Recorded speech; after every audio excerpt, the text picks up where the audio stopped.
Hello my dear students, कैसे हो आप सब। तो स्टूडेंट, आज का जो ये क्लास है, ये क्लास 12 फिजिक्स का एक बहुत ही ज्यादा स्पेशल क्लास है, क्योंकि आज के इस क्लास में मैं आपका फिजिक्स में पूरे के पूरे 5 नंबर कंप्लीट करवाने वाला हूं। सही सुना आपने, ये 5 नंबर आपका लगभग 80 to 90% फिक्स होता है। अब टॉपिक का नाम क्या है, देखो आज का जो हमारा टॉपिक है वो है गॉस का प्रमेय। ये जो टॉपिक है किसी भी टीचर से जाकर पूछ लो, वो यही कहेगा भैया ये टॉपिक अगर आप नहीं पढ़ के जाओगे तो 5 नंबर आपका कम हो सकता है। तो क्यों ना आज हम 5 नंबर कंप्लीट कर लें। तो गॉस का प्रमेय जो है, जिसे इंग्लिश में हम बोलते हैं गॉसेस थ्योरम, ये फिजिक्स का मोस्ट इंपॉर्टेंट टॉपिक है, या कह लीजिए मोस्ट इंपॉर्टेंट डेरिवेशन है। तो हम गॉस का प्रमेय भी पढ़ेंगे, उसको डेरिवेट भी करेंगे, उसको सिद्ध भी करेंगे। तो बिल्कुल टेंशन फ्री रहिए, ले लीजिए कॉपी और पेन और बैठ जाइए हमारे साथ, क्योंकि टॉपिक ही है इतना खास। तो देखो गॉस का प्रमेय क्या होता है, सबसे पहले समझ लो, इसका फॉर्मूला समझ लो, उसके बाद में हम फॉर्मूले को निकालना भी सीखेंगे विथ फिगर, यानी कि डेरिवेशन भी सीखेंगे। नो टेंशन जब तक है हम। तो देखो गॉस का प्रमेय, जिसे गॉसेस थ्योरम बोलते हैं, देखो क्या होता है, बहुत सिंपल है, बहुत सिंपल है, एकदम हलवा। देखो किसी बंद पृष्ठ से गुजरने वाला वैद्युत फ्लक्स उस पृष्ठ द्वारा परिबद्ध कुल आवेश का 1/ε0 गुना होता है। अब भैया विद्युत फ्लक्स क्या होता है, मैंने आपको पहले ही बता दिया था कि वैद्युत क्षेत्र में स्थित किसी काल्पनिक पृष्ठ से होकर गुजरने वाली वैद्युत बल रेखाओं की संख्या को ही हम वैद्युत फ्लक्स बोलते हैं। मतलब सिंपल कहें तो वैद्युत बल रेखाओं की संख्या को ही वैद्युत फ्लक्स बोलते हैं। तो क्या कहा जा रहा है, किसी बंद पृष्ठ से होकर गुजरने वाला जो वैद्युत फ्लक्स है, उस पृष्ठ द्वारा परिबद्ध कुल आवेश का 1/ε0 गुना होगा। जैसे सिंपली समझ लो, जैसे मान लो भैया ये कोई हमारा एक पृष्ठ है, ठीक है, ये तो आम बन गया, ठीक है। इस पृष्ठ से होकर गुजरने वाला जो वैद्युत फ्लक्स है, वैद्युत फ्लक्स का मतलब वैद्युत बल रेखाओं की संख्या को ही वैद्युत फ्लक्स कहते हैं। तो इस पृष्ठ जो वैद्युत फ्लक्स होगा, वो इस पृष्ठ द्वारा परिबद्ध कुल आवेश क्यों का 1/ε0 गुना होगा। तो ये तो मैंने ऐसे डेमो के लिए आपको बता दिया है। अब देखो भैया वैद्युत फ्लक्स को हम किससे डिनोट करते हैं, वैद्युत फ्लक्स को हम फाई ई से डिनोट करते हैं। नियम के अनुसार हम फॉर्मूला देखेंगे। देखो फाई ई इक्वल टू क्या होगा, क्योंकि इन्होंने बताया भैया कि किसी बंद पृष्ठ से गुजरने वाला वैद्युत फ्लक्स जो फाई ई है, वो उस पृष्ठ द्वारा परिबद्ध कुल आवेश क्यों का, यानी कि कुल आवेश क्यों का 1/ε0 गुना होता है। यही लिखा है नियम में, और यही मैंने यहां पे भी लिख दिया है। मैंने कुछ अलग से भैया नहीं क्रिएट किया, ठीक है। इतना समझ में आ गया। या इसी को ऐसे भी लिख सकते हैं, देखो ध्यान से, फाई ई इक्वल टू हम लिख सकते हैं, फाई ई इक्वल टू लिख सकते हैं, देखो क्यू का 1 से गुणा हो जाएगा, तो ये Q/ε0 हो जाएगा, ठीक है। दोनों तरीके से लिख सकते हैं, एज योर विश, जैसा आप चाहें, ठीक है। ये भी आपका यही फॉर्मूला होगा। अब कुछ बच्चे कहेंगे सर जी फाई ई क्या है, ये तो विद्युत फ्लक्स है, ठीक है, सिंपल सा है।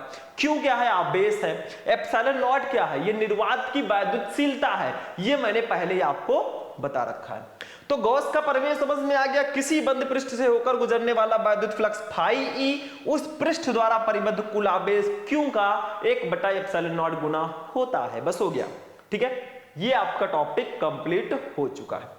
अब हम इसको प्रूफ कैसे करेंगे, ये तो हमें पता चल गया भैया phi E equal to Q/ε0 होता है, बट कैसे इसको प्रूफ करोगे। देखो चलो हम इधर प्रूफ करते हैं। गॉस का प्रमेय हम जो है, जो हमारा गॉसेस थ्योरम है, तो चलिए इसी फॉर्मूले को अब हम प्रूफ करते हैं। फॉर्मूला हमारा है फाई ई इक्वल टू, ठीक है, फाई ई इक्वल टू हमारा फॉर्मूला है Q/ε0, ठीक है, Q/ε0।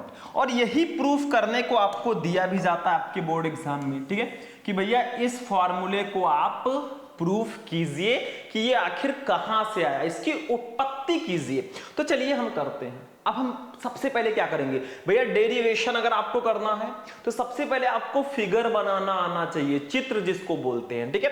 तो हम क्या करेंगे, पहले इसका फिगर बनाते हैं। देखो हम यहां पे एक वैद्युत क्षेत्र की कल्पना करते हैं, क्योंकि हमारे चैप्टर का नाम ये वैद्युत आवेश तथा क्षेत्र। तो मान लीजिए किसी वैद्युत क्षेत्र में एक बिंदु स्थित है, इस बिंदु को हम नाम दे देते हैं O, और इस बिंदु पर प्लस क्यू आवेश रखा हुआ है। ठीक है, समझ में आ रहा है? इस बिंदु O पर प्लस क्यू आवेश रखा हुआ है। अब इसके चारों ओर हम मान लेते हैं, क्योंकि यहां पे लिखा है कि किसी बंद पृष्ठ से होकर गुजरने वाला, तो मान लीजिए ये जो हमारा है बिंदु O, ये किसी बंद पृष्ठ में स्थित है। कुछ ऐसे बंद कर देंगे इसको भाई, ये देखो हमने बंद कर दिया। ठीक है, ये मान लीजिए बंद पृष्ठ में स्थित है। ठीक, इस बंद पृष्ठ जो है इसका क्षेत्रफल ले लेते हैं भैया, कुछ ना कुछ क्षेत्रफल होगा। अरे भैया पृष्ठ है तो पृष्ठ का क्षेत्रफल होगा, उसको हमने a मान लिया है। ठीक है, समझ में आया? हमने एक बिंदु, किसी वैद्युत क्षेत्र में एक बिंदु O लिया जिस पर प्लस क्यू आवेश रखा हुआ है, इसके चारों ओर एक बंद पृष्ठ है जिसका क्षेत्रफल a है। अब इस बंद पृष्ठ का एक छोटा सा अवयव हम यहां पे ले लेते हैं। देखो यहां पे इस बंद पृष्ठ का एक छोटा सा अवयव हम ले लेंगे, कुछ ऐसे, ये देखो इसका एक छोटा सा अवयव हमने ले लिया है। अब मान लीजिए ये जो आपका छोटा सा अवयव है इसको भी हम नाम दे देंगे, इसका नाम मैंने दे दिया dA। देखो भैया इस पूरे पृष्ठ का क्षेत्रफल a है, तो हमने एक छोटा सा इतना बड़ा अवयव ले लिया है, तो इसको हम नाम दे देंगे dA। ठीक है, अल्पांश क्षेत्रफल जिसको बोलते हैं। ठीक है, अब मान लीजिए इस प्लस क्यू से r मीटर की दूरी पर, मान लो इस प्लस क्यू से r मीटर की दूरी पर एक बिंदु स्थित है, उस बिंदु का नाम है बिंदु P। ठीक है, बिंदु P स्थित है। ठीक है, अब हम क्या करेंगे, सबसे पहले तो एक काम कर दो आप लोग इसको इससे मिला दो ऐसे। ठीक है, और इसको ऐसे मिला दो। ठीक है, और ये r मीटर की दूरी पर स्थित है, तो भैया उस दूरी को भी लिख दो। यहां से यहां तक की जो दूरी है वो कितनी है, r मीटर है, तो हम यहां पे लिख देंगे r। क्या लिख देंगे, r लिख दिया। ठीक है, इतना फिगर समझ में आ गया? कुछ है तो नहीं इसमें? अब देखिए ये जो अल्पांश आपका ये अवयव मैंने लिया है, ठीक है, इसके लिए जो विद्युत क्षेत्र की तीव्रता होगी वो कितनी होगी, वो भी मैं आपको बता देता हूं। देखो यहाँ पे जो विद्युत क्षेत्र की तीव्रता होगी और जो क्षेत्रफल अवयव का वेक्टर होगा वो कितना होगा, तो देखो यहाँ पे विद्युत क्षेत्र की तीव्रता E वेक्टर होगी और ये आपका dA वेक्टर होगा। मैंने आपको ये भी बताया था भैया कि स्केलर गुणन E वेक्टर और dA वेक्टर से होकर गुजरने वाला भी वैद्युत फ्लक्स कहलाता है। तो इतना फिगर समझ में आ गया। हमने एक बिंदु O लिया था वैद्युत क्षेत्र में, जो जिस पर प्लस क्यू आवेश रखा था, उसके चारों ओर मैंने एक बंद पृष्ठ की कल्पना की जिसका क्षेत्रफल a है। ठीक है, इस बिंदु O से r मीटर की दूरी पर एक बिंदु P है, मैंने एक छोटा सा अवयव इसका ले लिया। ठीक है, जिसको dA नाम दे दिया। इस बिंदु O से r मीटर की दूरी पर एक बिंदु P है। ठीक है, इस पर कुछ ना कुछ विद्युत क्षेत्र की तीव्रता होगी, उसको E वेक्टर से मैंने डिनोट कर दिया और ये आपका dA वेक्टर हो जाएगा। फिगर आपका बिल्कुल रेडी है। एक चीज और समझना, इस बिंदु P के कारण इस बिंदु O पर जो अंतरित एक कोण होगा, देखो यहाँ पे एक एंगल बनेगा, एक कोण बनेगा जिसको हम बोलेंगे ओमेगा। यहाँ पे एक डी ओमेगा कोण बनेगा, डी ओमेगा। देखो भैया पूरे के लिए नहीं, छोटे से अवयव के लिए है, तो डी ओमेगा यहाँ पर एक आंतरिक घन कोण बनेगा। तो इतना सा आपको फिगर में समझना था। एक बार मैं फिर से फिगर समझाऊंगा, उसके बाद हम डेरिवेशन को करेंगे। हमने क्या किया, किसी वैद्युत क्षेत्र में एक बिंदु O ले लिया जिस पर प्लस क्यू आवेश रखा हुआ है, इसके चारों ओर मैंने एक काल्पनिक पृष्ठ की कल्पना कर दी, बंद पृष्ठ की कल्पना की जिसका क्षेत्रफल a है। इस बंद पृष्ठ का एक छोटा सा अवयव मैंने ले लिया dA। ठीक है, इस प्लस क्यू आवेश से r मीटर की दूरी पर एक बिंदु P है जिस पर विद्युत क्षेत्र की तीव्रता E वेक्टर है और ये आपका क्षेत्रफल अवयव dA वेक्टर है, दूरी r मीटर है। ठीक है, इस बिंदु P, इस अवयव के कारण, इस dA के कारण, इस अवयव के कारण इस बिंदु O पर जो अंतरित घन कोण होगा उसको मैंने d ओमेगा मान लिया है। अब सबसे पहले क्या करो, अगर ये डेरिवेशन आपको करना है ना, तो सबसे पहले क्षेत्रफल अवयव dA से होकर गुजरने वाला वैद्युत फ्लक्स आपको निकालना होगा। पहले आप इस छोटे से अवयव से होकर गुजरने वाला वैद्युत फ्लक्स निकालिए, उसके बाद हम इस पूरे क्षेत्रफल के लिए वैद्युत फ्लक्स निकाल लेंगे। ठीक है, चलो आगे बढ़ते हैं और लिखते हैं। देखो यहां पे हम लोग लिखेंगे क्षेत्रफल अवयव,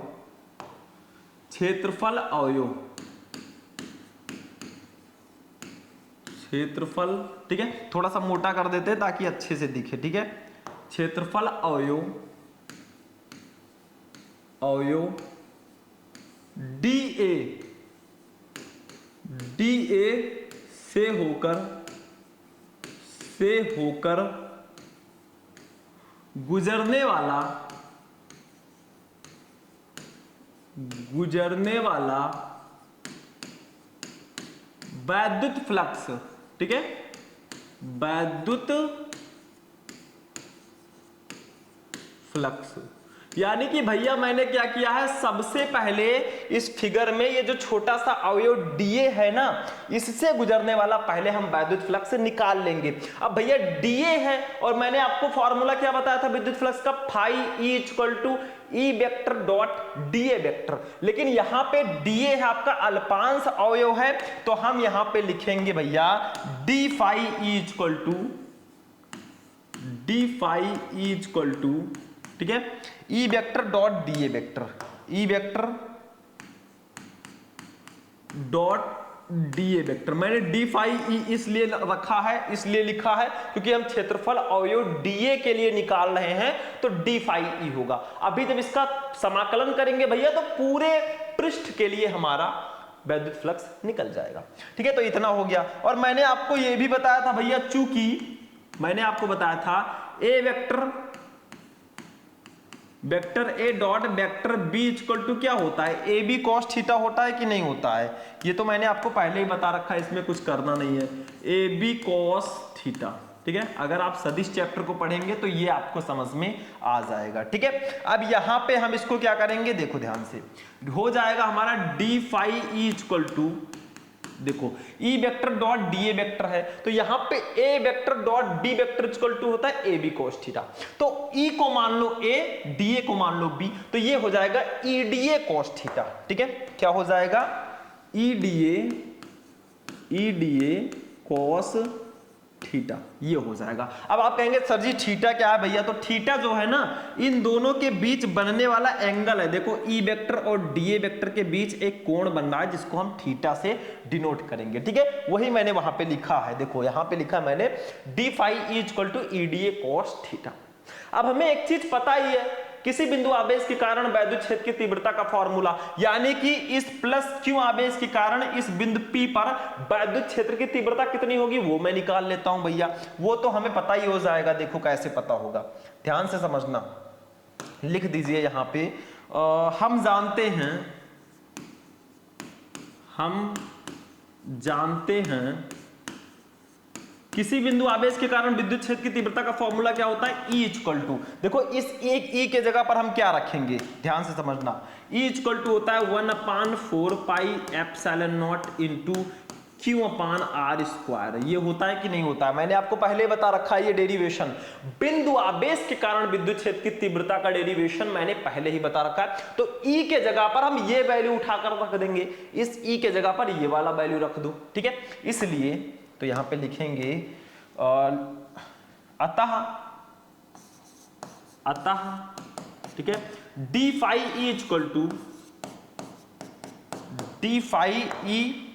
टू क्या हो जाएगा, देखो d phi E equal to क्या होगा, ई के जगह पर हम ये रख देंगे 1/4 पाई एप्सिलॉन नॉट इनटू, ठीक है, हाँ Q upon r square, Q upon r square. ठीक है, बचा क्या, देखो E के जगह पर हमने ये रख दिया, हमारा बचा DA cos थीटा, तो यहां पे लिख देंगे DA cos theta, DA cos theta. इतना हो गया, तो मैं साइड में ही डेरिवेशन कर दूं या नेक्स्ट पेज को यूज करूं, बात एक ही है। देखो यहां पे d phi E equal to 1/, मैंने E के जगह पर ये वाली वैल्यू रख दी 1/4 pi epsilon naught into Q upon r square और DA cos थीटा।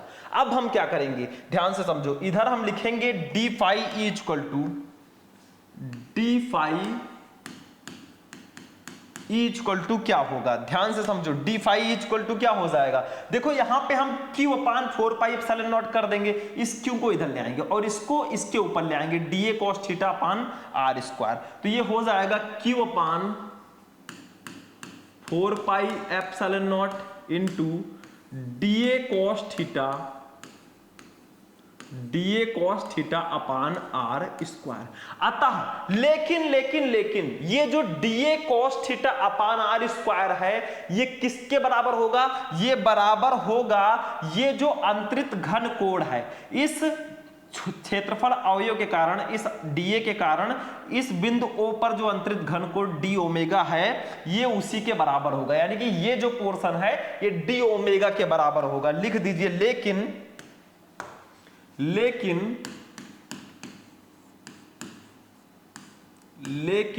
ठीक है, लिख दीजिए DA cos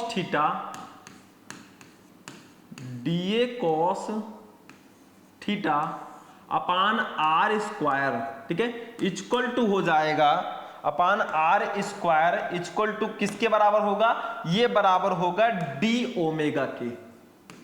d ओमेगा क्या है? अल्पांश अवयव DA के कारण बिंदु O पर अंतरित घन कोण है d ओमेगा। आप आगे लिख सकते हैं अल्पांश अवयव DA के कारण बिंदु O पर अंतरित घन कोण है। तो हम यहां पर DA cos theta upon r square के जगह पर d ओमेगा रख देंगे, ठीक है। तो इसलिए ठीक है, इसलिए हम लिख देंगे d phi equal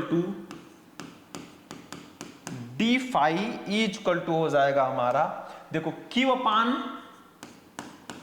4 pi epsilon not, ठीक है, इंटू डी ओमेगा, ये इतना हो गया, ठीक है। ये हमारा हो जाएगा d phi equal to q upon 4 pi epsilon not into d omega. अब यहां पे हमें क्या करना है?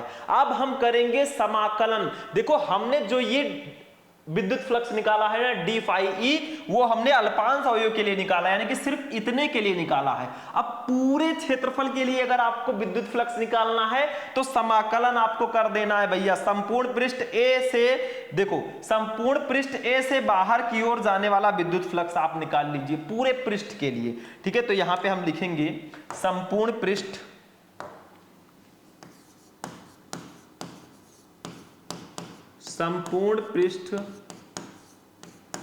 A से गुजरने वाला विद्युत फ्लक्स,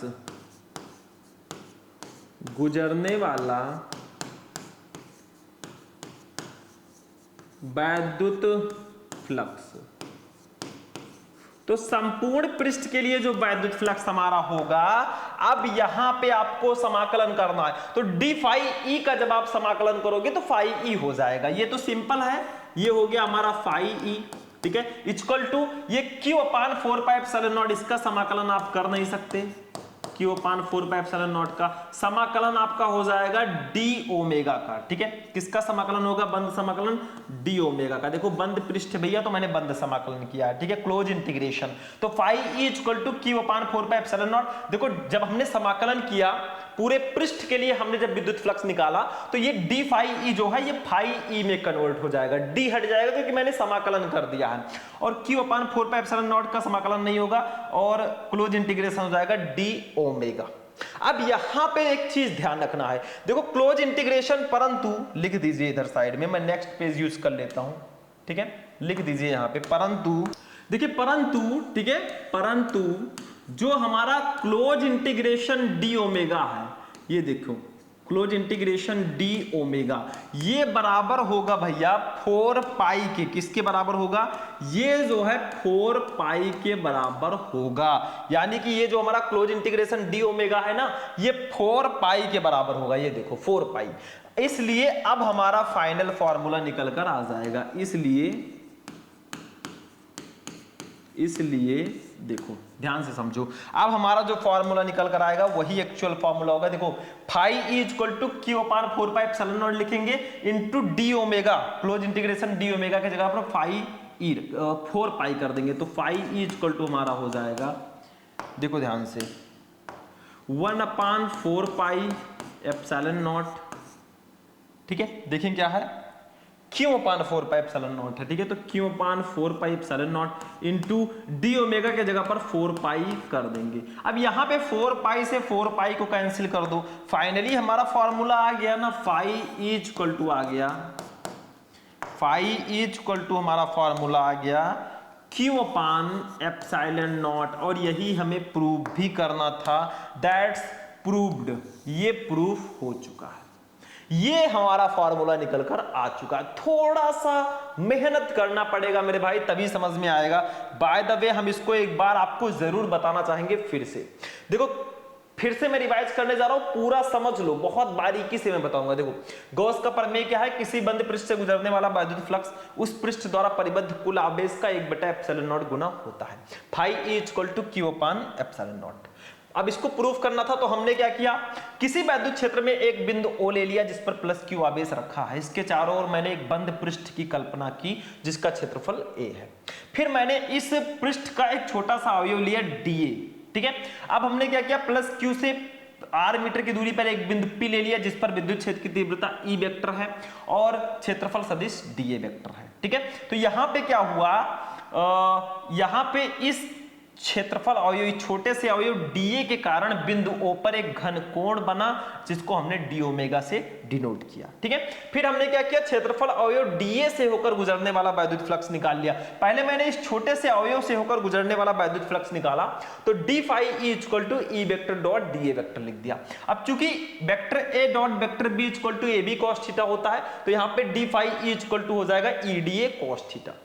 हम जानते हैं कि E equal to 1/4 epsilon not into Q upon R square होता है, अतः d phi E equal to हमारा हो गया 1/4 epsilon not into Q upon R square into DA cos theta, बस।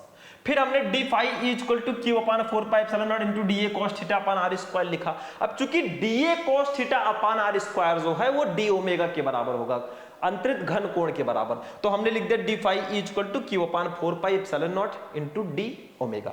अब हमें, ये तो मैंने एक छोटे से अवयव के लिए विद्युत फ्लक्स निकाला, संपूर्ण पृष्ठ के लिए विद्युत फ्लक्स निकालना है तो संपूर्ण पृष्ठ A से गुजरने वाला विद्युत फ्लक्स निकालना है, तो इसका समाकलन कर दो। d फाई E का समाकलन किया तो फाई E आ गया equal to Q upon 4 epsilon nought और क्लोज इंटीग्रेशन d ओमेगा हो गया। अब चूंकि क्लोज इंटीग्रेशन d ओमेगा का वैल्यू 4 पाई होगा इसलिए phi equal to Q upon 4 epsilon not into 4 pi से 4 पाई कैंसिल और phi E equal to finally Q upon epsilon nought आ गया। यही गॉस का प्रमेय है, फाइनली प्रूव हो चुका है। समझ में आया, बहुत अच्छी बात है। नहीं समझ में आया दोबारा वीडियो को देखिए, नहीं तो भैया बाद में पछताना पड़ेगा। ये बिल्कुल भी अवॉइड करने वाला टॉपिक नहीं है। तो आज का क्लास कैसा लगा, वीडियो पसंद आया वीडियो को लाइक कर दो, चैनल पर नए चैनल को सब्सक्राइब कर लो। चलिए फिर मिलते हैं किसी नेक्स्ट वीडियो में नेक्स्ट टॉपिक के साथ, तब तक के लिए जय हिंद।